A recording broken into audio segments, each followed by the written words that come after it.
जीव माने एक सोलर सिस्टम माने एक ब्रह्मांड माने एक शिव।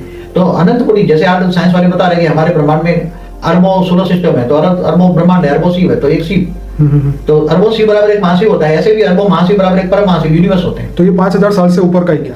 5000 साल का तो वर्ल्ड ड्रामा ही नहीं है, बेहद का ड्रामा। इनके वाणियों में बोला है बेहद का बाप, बेहद के बच्चों से बेहद की बातें करते हैं, बेहद का ड्रामा का आदि बचत का राज समझाते हैं। तो बेहद का ड्रामा है तो समय भी बेहद का है ना। 5000 साल का कहाँ हुआ? भारत तो शास्त्रों को तो वो गलत कहते हैं, झूठ कहते हैं।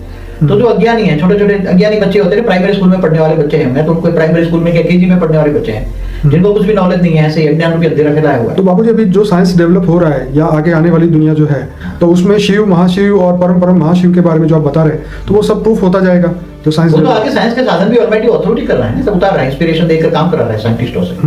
तो आगे चलकर मल्टीवर्स का भी विजन आएगा, जब कैमरे सारे जो साधन है साइंस के साधन वो थूल तत्वों से बने। जब ये सूक्ष्म तत्वों से या परम तत्वों के बन जाएंगे आगे चलकर, तब परम तत्वों के साधन मल्टीपल यूनिवर्स नहीं, मल्टीपल यूनिवर्स ऐसे खरबों हैं, ऐसे खरबों यूनिवर्स के विजन आएंगे उसके अंदर, खरबों मल्टीपल यूनिवर्स के विजन आएंगे। बाप जब कहेगा तो अंत में साइंस भी ढूंढते ढूंढते हमारे पास आएगा और परम तत्वों के साधन होंगे और ये दुनिया भी परम तत्वों में बदल जाएंगी। तत्वों से तत्व परिवर्तन होगा।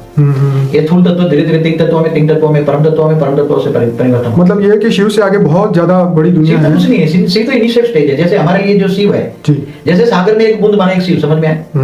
शिव तो कुछ भी नहीं, जैसे प्राइमरी केजी की पढ़ाई शिव है, एक ब्रह्मांड है, समझ में? तो बाबू जी ये ब्रह्मा विष्णु शंकर के बारे में जो हम जानते हैं उसके बारे में क्या आप कहते हैं? हाँ, शिव, ये ब्रह्मांड का शिव ब्रह्मा द्वारा सृजन करता है, विष्णु द्वारा पालना करता है, शंकर द्वारा विनाश करता है। ये शास्त्रों में लिखा है, ये ब्रह्मांड के बारे में है।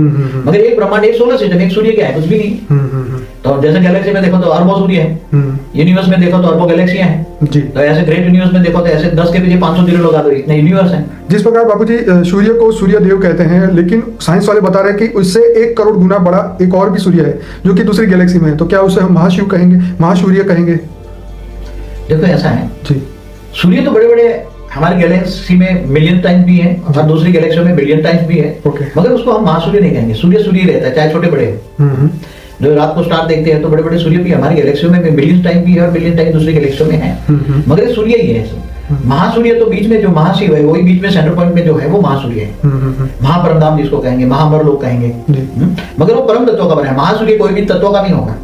जितने भी तत्वों के बने हैं सब सूर्य है। महासूर्य, महाशिव परम तत्वों का बना होता है, परम प्रकाश का बनाता है। जैसे हमारे सेंटर पॉइंट में आप देख रहे हैं कि वहां जो सेंटर पॉइंट में बहुत पावर है, इसलिए बीच में ही खरबों सूर्य कितनी स्पीड में घूम रहे हैं आसपास, किसकी स्पीड में, कितनी ग्रेविटी, किसकी ग्रेविटी से बने। तो अभी साइंस वाले पहले ब्लैक होल कहते थे, व्हाइट होल कह रहे हैं। तो व्हाइट होल से ही सब कुछ कहते हैं, सूर्य बने हैं व्हाइट होल। मगर व्हाइट होल जो है व्हाइट दिखाते हैं, उसके सेंटर पॉइंट में वो लाइट तो दिखेगी नहीं, वो परम लाइट है, डिवाइन लाइट है, वो तो तुम्हें दिखेगी नहीं।